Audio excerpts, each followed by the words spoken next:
Eating with your left hand in India, giving the thumbs up in Iran, and finishing your entire plate in China may lead to some frowns and possibly some problems when traveling overseas. Understanding the cultural diversity of Canada is key to effective cross-cultural communication.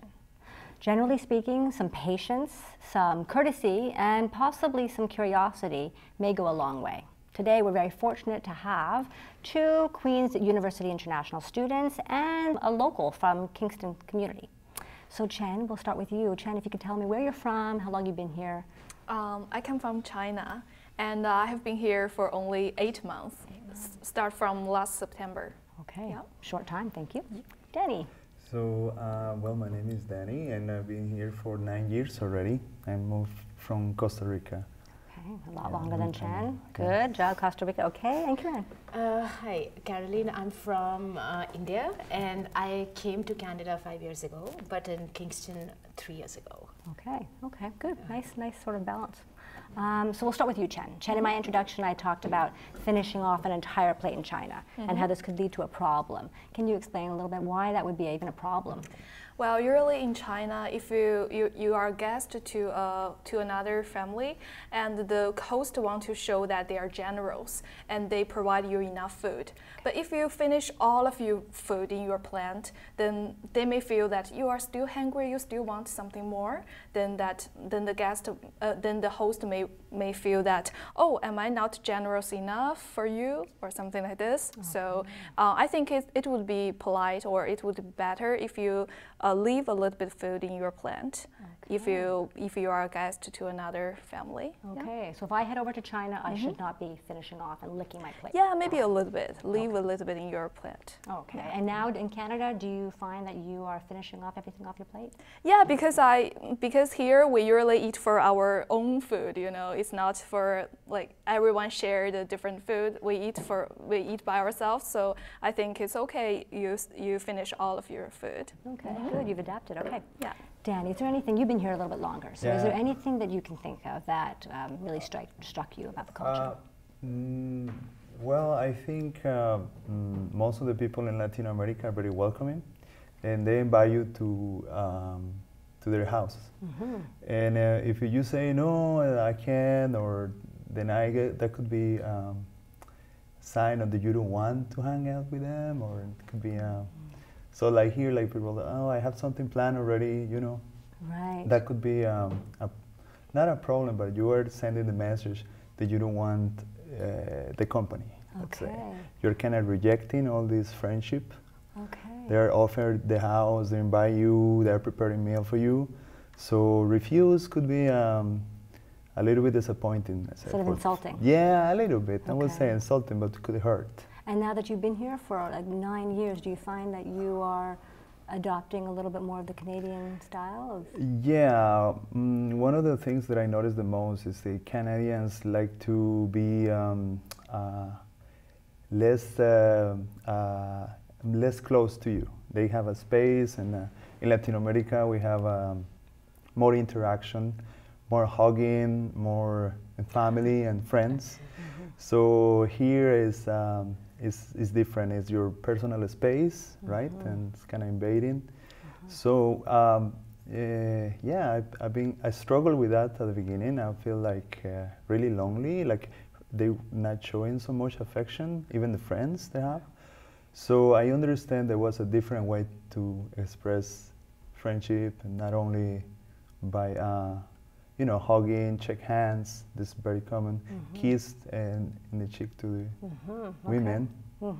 Yeah, it's like cheek to cheek, not necessarily a big kiss. It's just a way to say hi and hug.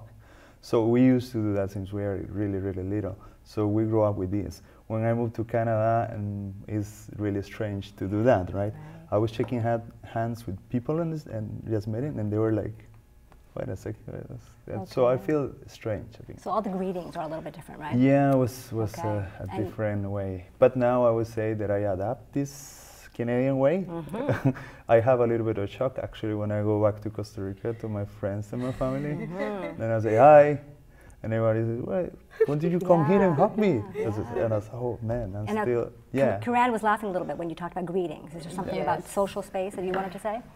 It's funny because mine is exactly opposite to what he's saying. Okay. It's not that it's not done in India, but the time I grew up and where I grew up, you don't, like, even if you are friends, when you are saying goodbye or something, you don't hug and say goodbye, like if you are friends, right? Like it's just family, you would hug.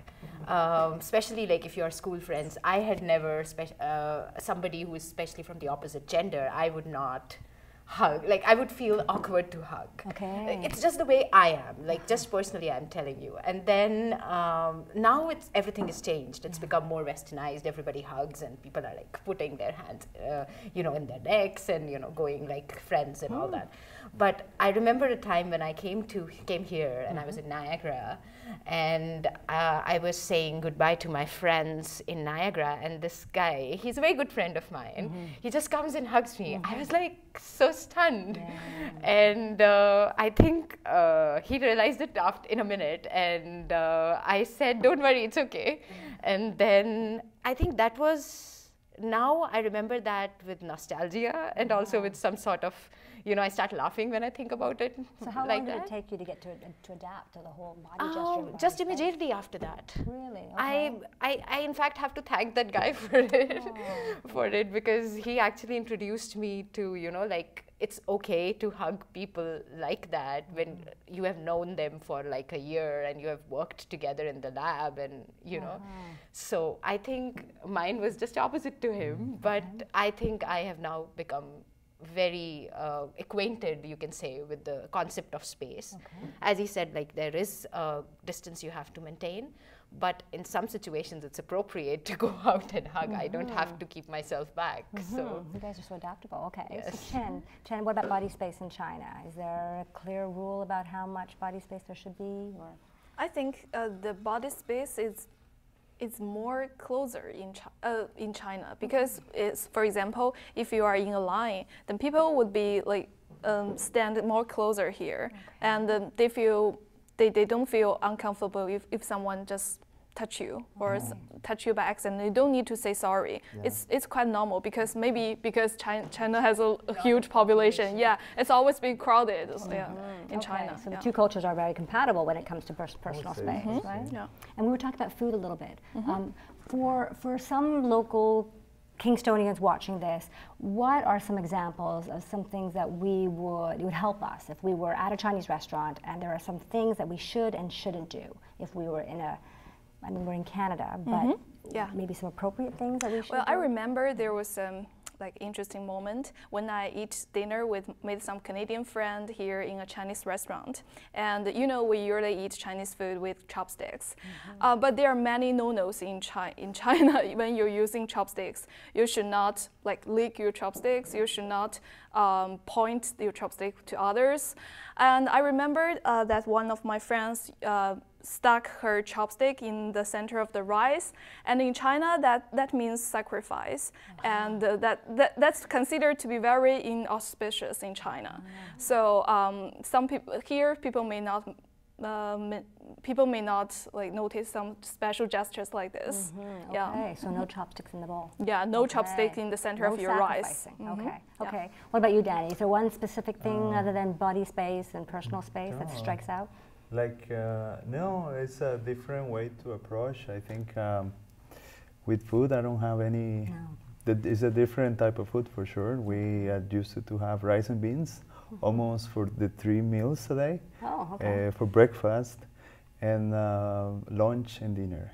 So one day a Canadian person came to me and say, "Oh, they give us the leftovers from last night," and I have to tell them, "No, we prepare every day rice and beans, sometimes separate and sometimes mixed together." Were you insulted by that comment? No, I think it's like, no, I don't think you don't know what's going on, what you get the same over and over again, could be interesting for them. If you could take a part of Canadian culture and a part of your own Costa Rican culture and sort of either mix them together or take a little bit of the best of both worlds, what would that be? I would say Canadians are very friendly. I understand that, and Costa Ricans are well, and I think the best of us is they're similar, with a different approach to friendship, I think friendships take too long to develop here.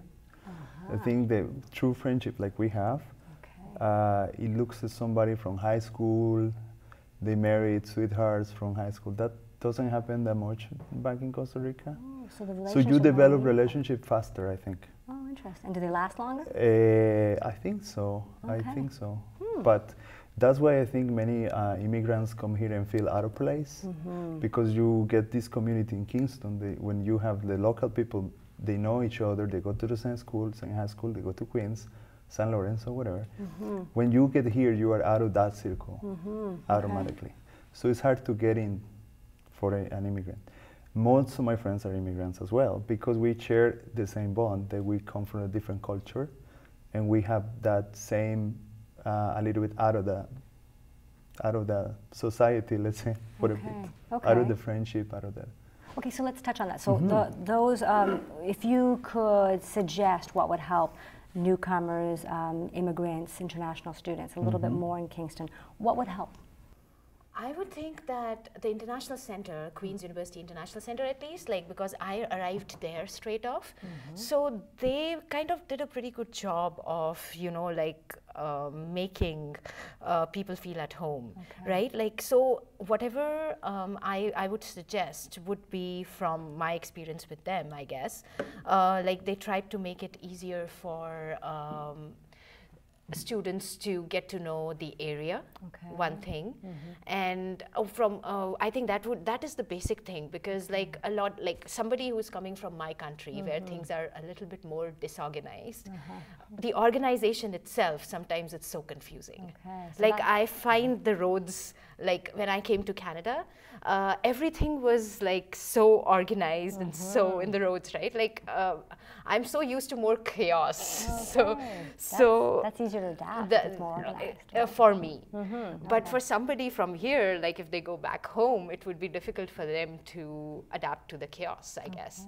So I think the best thing would be to just get the people to know the area, like maybe through the transport system or something, do something that would help them get to know the area. That's that would help them that more would prepared to yes arrive here. yeah Okay. Thanks very much for sharing all your experiences and the diversity, and I hope it continues. Well, Danny's already an expert here, so I hope it continues for the two of you feeling more comfortable in Kingston. So thank you. Thank you.